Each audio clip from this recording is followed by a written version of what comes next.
Hello శ్రోతల్లారా, నేను మీ వాణిని. వాణి కథావాహినికి స్వాగతం. ఈరోజు ప్రముఖ రచయిత శ్రీ వంశీ గారు రచించిన నల్లమిల్లోరిపాలెం కథల నుంచి మల్లెపూలు రాజుగారి మిలిటరీ హోటల్ అనే కథను వినేద్దామండి. ఆతిథ్యం ఇవ్వడంలో మంతెన మంగపతి రాజుగారికి మించినోళ్ళు లేరా పశువులంక ఊళ్ళోకి గొప్పోళ్ళు ఎవరొచ్చినా గోదావరి ఒడ్డునున్న ఆ రాజుగారి గాలిమేడలో దిగి ఆయనిచ్చే ఆతిథ్యం పుచ్చుకు వెళ్లాల్సిందే. వాళ్ళ గాలిమేడ వెనకాలే ఉన్న రేవులో ఒక ఇంజను పడవ కట్టేసుంటుంది. పొద్దోయేదాకా వచ్చిన అతిథులు వంటోళ్ళు వడ్డించే వాళ్ళతో గోదావరి మధ్యలో ఉన్న పెన్మత్సోరు లంకలో ఉన్న వాళ్ళ గెస్ట్ హౌస్లోకి వెళ్తారు. రాత్రి 10 అయ్యేదాకా ఆ వంటల కార్యక్రమం. తర్వాత గోదాట్లో మునిగి తలారా స్నానం చేసి కడిపిలంక మల్లెపూల్లాంటి బట్టలేసుకొని గెస్ట్ హౌస్ మధ్యలోకి వచ్చి కూర్చున్నాక మొదటి పెగ్గు చాలా పెద్దది పోసుకొని వాళ్ళతో పాటు మరి తాగడం మొదలెడుతుంటే వంటోళ్ళు వడ్డించేవాళ్ళు పంటలు పళ్ళాల్లో పెట్టుకొని పట్టుకొస్తుంటారు. అలా అర్ధరాత్రి దాకా వాళ్ళతో గడిపాక భోజనాలు, ఇలా ప్రతిరోజు విందులు వినోదాలే. ఈ రకంగా ఆతిథ్యం ఇచ్చే ఆ మంగపతి రాజుగారు ఆ చుట్టుపక్కలేంటి ఏకంగా కోనసీమంతా గొప్ప పేరెళ్ళిపోయారు.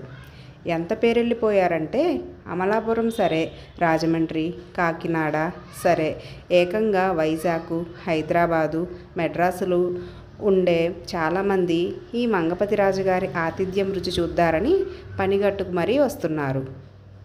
పశువుల్లంక ఊరి గోదావరొడ్డునున్న ఆయన మేడలోకి వాళ్ళేదో అంతంత దూరాల నుంచి వచ్చారని తన అతిథి మర్యాదలు పెంచడం లాంటివి చెయ్యరు రాజుగారు. వాళ్ళ గాలి మేడలోకి వచ్చిన అందరూ అతిథులకి ఎలాంటి మర్యాద చేస్తారో అలాంటి మర్యాదే చేస్తారు. అది ఆయన పద్ధతి, అంతే. బెజవాడ నుంచి వచ్చిన ఆ 3 యువ నిర్మాతలు మెరుస్తున్న బాకుల్లాగున్నారు. వాళ్ళలో 2 ఓరియంటల్ ఇన్సూరెన్స్ కంపెనీలో ఎంప్లాయీస్, మరొక ఆయన చార్టెడ్ అకౌంటెంట్. వాళ్ళూరి శైలజా థియేటర్లో రిలీజ్ అయిన నా సితార చూసి నన్ను కమల్ హాసన్ని పెట్టి సినిమా తీయాలనుకొని వచ్చారు. అది వర్కౌట్ అయ్యే వ్యవహారం కాదనుకున్నాను. తర్వాత నా ఆలాపన దారుణంగా దెబ్బ కొట్టేసరికి అప్పటికే కామెడీ సినిమా తీయాలనుకున్న నా ఆలోచన బాగా స్ట్రాంగ్ అయ్యింది. రాళ్లపల్లి స్వామి నా శిష్యుడు అంటూ పరిచయం చేసిన తనికెళ్ళ భరణి, వేమూరి సత్యనారాయణ గారు, నేను కలిసి లేడీస్ టైలర్ కథకి స్క్రీన్ ప్లే మొదలెడతా కోనసీమ వెళ్దాం అనుకుని కొండూరు రామరాజుకి కబురు చేశాను. తిరుగుటపాలో నువ్వు మీ జనాభాతో పశువులంకొచ్చే ఆ ఊరు గోదావరొడ్డున మంగపతి రాజుగారని ఒక గొప్ప మనిషి గాలిమేడుంది. ఆల్రెడీ మీరు వస్తున్నట్టు ఆరితో మాట్లాడేశాను. అన్నట్టెవరో కాదు, మా పెద్దన్నయ్య మామగారు 3వ తమ్ముడు వియ్యంకుడు గారు అంట. ఇంకా చాలా రాసేసరికి ఆడనే గుడ్డిగా నమ్మేసి మరి బయలుదేరిపోయాం. తెల్లవారుజామున హౌరా మెయిల్లోంచి రాజమండ్రి స్టేషన్లో దిగిన మమ్మల్ని ఎక్కించుకున్న 80 model ambassador car driver cum owner అయిన బోరయ్య మమ్మల్ని రాజమండ్రి నుంచి ధవళేశ్వరం బ్యారేజీ మించి బొబ్బర్లంక, బాపుగారి సాక్షి సినిమా తీసిన పులిదిండి దాటించి ఆత్రేయపురం కాలువ ఒడ్డు వాసి కృష్ణంరాజు గారి పాక హోటల్లో నేతి పెసరట్లు తినిపించి అక్కడి నుంచి రావులపాలెం, కొత్తపేట, అమలాపురం, ముమ్మడివరం లాంటూళ్ళు దాటించి చలిపొద్దే వేళకి పశువుల్లంక తీసుకొచ్చాడు. ఆ గ్రామాన్ని చూస్తే మొత్తం కోనసీమను చూసినట్టే. ఎక్కడ చూసినా కొబ్బరి చెట్లతో నిండిపోయిన ఊరు పెద్ద ఊరే. ఎక్కడ చూసినా గోదావరే, ఎక్కడ చూసినా ఏటిగట్లే. అక్కడున్న ఆక్విడక్ట్ కింద గోదావరి మీద నుంచి కాలువ అటు పక్కున్న అన్నంపల్లిని కలుపుద్ది. ఆ కాలువ 13 ఐలాండ్ గ్రామాలకి నీరు అందిస్తుంది. గోదావరి మధ్యలో పచ్చని లంకలు. మధ్యాహ్నం తర్వాత ఎండ గోదావరి మీద పడుతుంటే నీళ్ళన్నీ మిలమిలా మెరుస్తా గాలి పెరిగినప్పుడు మటుకు తలుక్కుని నవ్వుతున్నాయి. అలాంటి అందమైన ఆ కోనసీమ గ్రామం గోదావరొడ్డున పెద్ద గోపీచందనం రంగు గాలిమేడ మంగపతి రాజు గారిది. వాళ్ళ మేడ ముందు 4 జనాభాతో పెద్ద బేసాలతో పెద్దాపురం, పొత్తులాల్చి పొందూరు ఖద్దరు పంచె కట్టుకొని మా కోసం నిలబడున్న మంగపతి రాజుగారు రాండ్రంటూ మమ్మల్ని ఆహ్వానిస్తా ముందు మా కోసం తయారు చేయించిన పలహారాలున్న హాల్లోకి తీసుకెళ్ళేటప్పటికీ వాటిని చూసిన మా ముగ్గురి మతులు పోయి పుట్టాక ఎప్పుడూ చూడలేదాన్ని.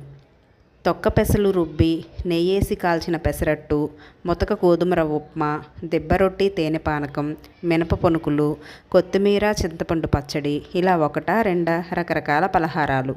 సారీ రాజుగారు, ఆల్రెడీ ఆత్రేయపురం రాజుగారి హోటల్లో టిఫిన్లు చేసేశాం అన్నారు సత్యం గారు. ఆ ముక్క విన్న మంగపతి రాజుగారికి చాలా కోపం వచ్చేసింది. బోరయ్యని పిలిచి గోబు మీద కొట్టేసి, వచ్చిన గెస్టులు ఎవరి మేడలోకి వస్తున్నావు అనుకుంటున్నావురా ఏ బ్రాస్ యాదవ అంటూ తెగ తిట్టేసి మాకందరికీ వాళ్ళ గాలి మేడలో గదులు చూపించారు. భరణి, వేమూరు సత్యంగారి సంగతి నాకు గుర్తులేదు కానీ నాకు కేటాయించిన గది కిటికీ తెరిస్తే ఒకటే గోదారి, దూరంగా నల్లగా కనిపిస్తా వస్తా పోతా ఉన్న నల్లటి కీలు పూసిన నావలు. గాలి చాలా స్పీడుగా ఉంది, ఒకటే ఉధృతంగా ఉంది, ఒకటే హొయిలుగా ఉంది, చాలా హాయిగా ఉంది. ఇదే గోదావరిని చూస్తుంటే, అలాగే కళ్ళార్పకుండా చూస్తుంటే ఈ దగ్గరలోనే తీసిన ఆనాటి నా చిన్నప్పటి మూగ మనసుల సినిమా గుర్తుకొస్తుంది. అందులో నాగేశ్వరరావు, జమున గుర్తొస్తున్నారు. అన్నిటికంటే ముఖ్యంగా నా జీవితంలో ఇష్టమైన హీరోయిన్లు ముగ్గురు: సావిత్రి, వెన్నిరాడై నిర్మల, జయంతి. వాళ్ళలో మొదటివారైన మగ మనసులో సావిత్రి గుర్తుకొస్తున్నారు. ఆవిడనే తలుచుకుంటుండగా చిగురు గ్లాసు పట్టుకొచ్చి ముందుది పుచ్చుకొని కిందికొస్తే భోజనాలు ఆరగిద్దామన్నారు. మేము పుచ్చుకుంటున్న చిగురు చూడటానికి నీళ్ళలాగున్నా తాగేటప్పుడు కాస్త వగరగా ఉంది. తాగాక కొంచెం మత్తుగా గమ్మత్తుగా ఉంది. బాగా తాగాక ఆల్మోస్ట్ అమృతం తాగినట్టే ఉంది. ఆ తర్వాత ఆ గమ్మత్తైన మత్తులో రాజుగారి డైనింగ్ హాల్ దగ్గరికి వెళ్ళిన మాకు మతులు పోయాయి. చింత చిగురు వేట మాంసం, బొచ్చ చేపల వేపుడు, బొమ్మిడాయల పులుసు, పచ్చిమిర్చి కాయలు కోడి కూర, రొయ్యల పలావు, కైమా పలావు, నిమ్మరసం మాంసం కూర కలబడి తినేస్తున్న మాకు ఒకదాన్ని మించొకటి రుచిగా ఉంది. అలాంటి రుచులు పుట్టాక ఎరగం. అదే ముక్క రాజుగారితో అంటే, అలాగా అండి, మరి భోంచేయండి అన్నారు. భోంచేస్తాంలే కానీ ఈ వంటలన్నీ ఇంత రుచిగా ఉన్నాయేంటి? ముందు ఇవన్నీ వండిన మీ వంటోళ్ళని పిలవండి, అర్జెంటుగా వాళ్ళని అభినందించాలి అన్నారు వేమూరు సత్యం గారు. వడ్డిస్తున్న ఒక పనోడు పకపకా నవ్వుతున్నాడు సత్యంగారి మాటలకి. ఎందుకిలా నవ్వుతున్నారు అంటూ చిరాకు పడ్డాడు భరణి. మరి నవ్వకపోతే ఆ వంటలన్నీ చేసింది ఎవరనుకుంటున్నారు అన్నాడాడు. ఎవరంటా అన్నాను నేను. ఎవరూ కాదు, మా రాజుగారు వాడనేసరికి మూర్చొచ్చి పడిపోయినట్లయింది మాకు. అవునా అన్నాం. అవునంట, సాక్షాత్తు ఆ మంతెన మంగవతి రాజుగారే పెద్ద రుమాలు చుట్టేసుకొని గ్లాసులో కాసింత బ్రాందీ పోసుకొని చకచకా ఈ వంటలన్నీ చేసేశారంట. ఇవాళ కాదు, ఈ గాలి మేడలో ఎవరొచ్చినా స్వయంగా ఆయనే వండి వడ్డించే పని మటుకు పనోళ్ళకు అప్పగిస్తారంట. అంతా విన్న సత్యంగారికి ఎందుకో డౌట్ వచ్చి ఆ రాజుగారి పక్కకు తిరిగి, ఏమండి రాజుగారు, మీరుండిన కూరలన్నీ మా గొప్పగా ఉన్నాయి. అన్నింటిలోకి హైలైట్ నిమ్మరసం మాంసం కూర. ఇది ఎలా వండారో కొంచెం చెప్పండి, మెడ్రాస్ వెళ్ళాక మా శ్రీలక్ష్మిని వండమని చెప్తాను అన్నారు. సరదాగా నవ్వేసుకున్న మంగపతి రాజు గారు, ఇప్పుడు చెప్పాలా, తప్పదా అండి అన్నారు. ఇంత గొప్పవారు, ఇంత ఆస్తిపరులు, మీరు ఈ వంటలన్నీ చేశారంటే నేనే కాదు ఎవ్వరూ నమ్మరండి. కాబట్టి తమరు చెప్పక తప్పదండి అన్నారు సత్యం గారు. నవ్వుతా పైకి లేచిన మంగపతి రాజు గారు, 1 కిలో మాంసం అయితే దాన్ని చిన్న చిన్న ముక్కల కింద తరగాలి. పెద్ద అల్లం ముక్క, చిన్న గిద్దెడు నూనె, మరీ సోలద్దండోయ్. 2 వెల్లుల్లిపాయలు రేకలు, 6 మిరప్పళ్ళు, వీటిని కచ్చాపచ్చాగా రుబ్బాలి. 6 అంటే 6 మంచి రసం వచ్చే నిమ్మకాయలు, ఉప్పు, పసుపు, వీటికి తూకాలుండవండి, చేతికి తగినంత వేసేయాలంటేనండి.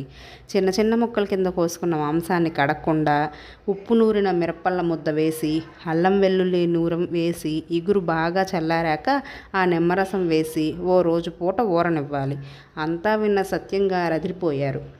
మర్నాడు పొద్దుట చికెన్ దోశ, పోటిక్కలు, చింతపండు కొబ్బరికాయ పచ్చడి, కోడిగుడ్డు తొక్క పెసలతో పెసరట్టు, రాత్రి ఆవపెట్టిన చింతపండు వైష్ణవ పులిహార. ఇది మటుకు ఆ ఊరి కృష్ణుడి గుళ్ళో పూజారి కృష్ణమాచారి గారింట్లో చేయించారు. లాంటి పలహారాలతో బ్రేక్ఫాస్ట్. మేము వారి మేడ వెనుకున్న ఇంజిన్ పడవలో బయలుదేరి పెన్మత్సోరి లంకలో ఉన్న వాళ్ళ గెస్ట్ హౌస్లోకి వెళ్ళి కథ మీద కూర్చున్నాం. ఇది ఎలాగూ ఏ సర్టిఫికెట్ సినిమాయే కదా, తన జీవితంలో ఎదురైన ముగ్గురు ఆడవాళ్ళని అనుభవిస్తారు సుందరం అంటాను నేను. దట్ అనుభవించడం తప్పు, అక్కడ దాకా వెళ్ళి ఆగిపోతాడు సుందరం అంటారు సత్యం గారు. పాడు చేస్తేనే కదా క్లైమాక్స్లో వెంకటరత్నం దృష్టిలో చెడ్డోడవుతాడు అంటాను నేను. పాడు చేయకుండా దృష్టిలో చెత్తోడవుతాడు అంటారు సత్యం గారు. పాడు చేయకుండా వెంకటరత్నం దృష్టిలో విలనైతే ఆ హీరో మీద సింపతి వస్తుంది అంటారు సత్యం గారు. ఈ పాయింట్ బాగుంది అన్నాడు భరణి. ఈ పాయింట్ మీద చాలా పెద్ద గొడవ జరిగింది. ఓ పట్టాన తేలడం లేదు కానీ లాజిక్ బాగా పట్టుకునే ఆ వేమూరి సత్యం గారే నెగ్గేలాగున్నారు.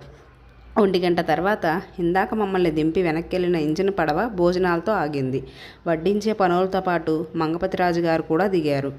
గోంగూర మాంసం, చింతచిగురు రొయ్యలు, మామిడికాయలు, గండుమేను పులుసు, వేట మాంసం వేపుడు, బొమ్మిడాయి చింతచిగురు వేపుడు, కోడి రసం అవన్నీ ఆరగించడమే పరుపులెక్కేసి 4 దాకా నిద్రపోయి లేచేపటికి నాటుకోడి పకోడీ, ఆవు జున్ను, ఒక ఫ్లాస్క్లో కాఫీ, ఇంకో ఫ్లాస్క్లో టీతో స్వయంగా మంగపతిరాజు గారే వచ్చి నిలబడేసరికి మేమంతా కంగారుగా పక్కల మించి లేచి నిలబడ్డాం.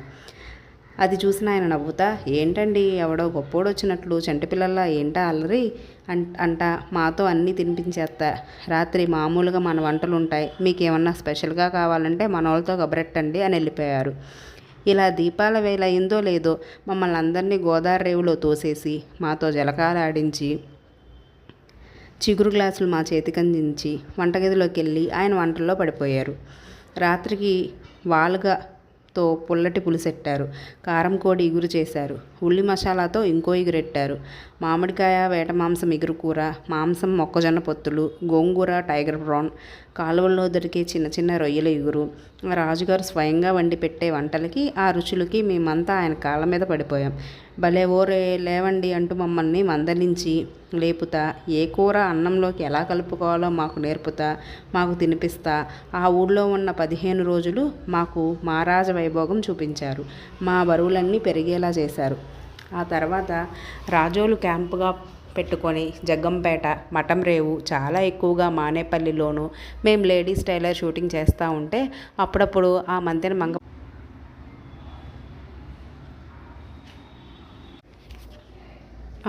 మంగపతిరాజు గారి మెడలోంచి ఇత్తడి గుండిగల్లో జటా ట్రాక్టర్ తోటల్లో వచ్చేవి వంటలు. వాటిని చూసిన నా క్లోజ్ ఫ్రెండ్ ముదునూరి అక్కిరాజు, ఆ రాజుగారు అంతేలేండి, ఏమండి ఆ రాజుగారు చెయ్యి మామూలుది కాదండో, మా పెద్ద చెయ్యి, ఇదిగో సత్యం గారు వింటున్నారా అని చెప్పేది అనేవాడు. ఓ సాయంత్రం చిన్న కారు వేసుకొని మా లొకేషన్కి వచ్చేసిన మంగపతిరాజు, మీకు ఇంకా తినిపించాల్సినవి చాలా ఉన్నాయండి, ములక్కాడ మాంసం, దోసకాయ మాంసం, సీరమేను చింతకాయ, పిత్తపరిగె చింతకాయ, ఇంకా చాలా ఉన్నాయండి అంట నా పక్కకు జరిగి, అన్నట్టు వంశీ గారు మీరు గోదావరివతల పసలపూడి మనిషి అంట కదండి, మీ ఊళ్ళో రెడ్ల వంటలు బాగుంటాయంట కదండి, అసలు వాళ్ళ వంటల ముందు మా వంటలు ఎంతలేండి బాబు అనేవారు. ఎక్కడితో అవ్వలేదు. ఆ తర్వాత అరిసెలు, పాకుండలు, సున్నుండలు, పాలకాయలు, గోర్మిటీలు, కజ్జికాయలు లాంటివి వంటలన్నీ మేముండే మెడ్రాసు కూడా పంపించేవారు. ఆ సినిమా 100 డేస్ ఫంక్షన్కి ఆ పశువుల్లంక మంతెన మంగపతిరాజు గారిని నా తరపున మా ప్రొడ్యూసర్లలో ఒకరైన రవికిషోర్ గారు పిలవడమే గాక పామ్గ్రోవ్లో ఆయనకి రూమ్ కూడా తీసి ఆయన ఏ ఇబ్బందులు పడకుండా చాలా మర్యాదగా చూశారు. హైదరాబాద్లో చదువుకుంటున్న మంగపతిరాజు గారి ఒకే ఒక కొడుకు మల్లెపూల రాజు గారు సెలవులప్పుడు ఊరొచ్చి వాళ్ళ బావుజీ దగ్గర మొత్తం వంటలన్నీ నేర్చేసుకున్నాడు. ఆ కుర్రోడు నేర్చుకోలేదు, మన రాజుల్లో మగోళ్ళు నేర్చుకోవాలరా అంటూ ఆ తండ్రి నేర్పాడు. అలా 1 కాదు 2 కాదు చాలా వంటలు నేర్చుకున్నాడల్లా బావుజీ దగ్గర. మేడలోకి వచ్చిన ఎందరో అలా ఆతిథ్యం ఇచ్చి పంపిస్తున్న మంగపతిరాజు గారు ఒక్కో ఎకరం వేలంగి కమ్మోరికి అమ్ముకుంటా వస్తున్నారంట. ఆ మధ్య అంటే 2000 నాటికి తేలింది ఏంటంటే మంతెన మంగపతిరాజు గారి పొలం, మేడ, వేలంగి కమ్మోరి సొంతమైపోయింది. రేపు ఎల్లుండి రాజుగారి పెళ్ళాంబిడ్డలతో ఖాళీ చేసి వెళ్ళిపోవాలి. ఆయన గురించి తెలిసిన ఊరి జనాలు ఒకటే ఇదైపోతున్నారు. ఆ ఊళ్ళోనే కాదు చుట్టుపక్కలున్న చాలా ఊళ్ళలో ఆయన పటాలెట్టుకుని పూజ చేసుకునే జనాభాలు ఒకటే ఏడ్చేస్తున్నారు. సుంకర సూర్నాన్న, కాకి భారతం ఏటిగట్టు మీద కూర్చొని ఒకటే ఏడుపు. అలా చాలాసేపు ఏడ్చాక భారతం అన్నాడు, సూర్నాన్న ఇంతమందికి అన్నదానం చేసిన రాజుగారు నా దేవుడు ఎలా చూస్తాడంటారు అని. ఉత్తుత్తునే ఏడవకురా, పైనున్న పరమాత్ముడు చాలా గొప్పోడు, చూస్తూ ఉండు అన్నాడు. ఏం చూస్తామండి, ఈ ఏడుపు కళతో చూపానడం లేదు అన్నాడు భారతం. మంచి చేసేవాడికి చాలా మంచి చేస్తాడా దేవుడు, మనల్ని పుట్టించిన ఆయన చాలా గొప్పోడ్రా అన్నాడా సూర్యనారాయణ గారు.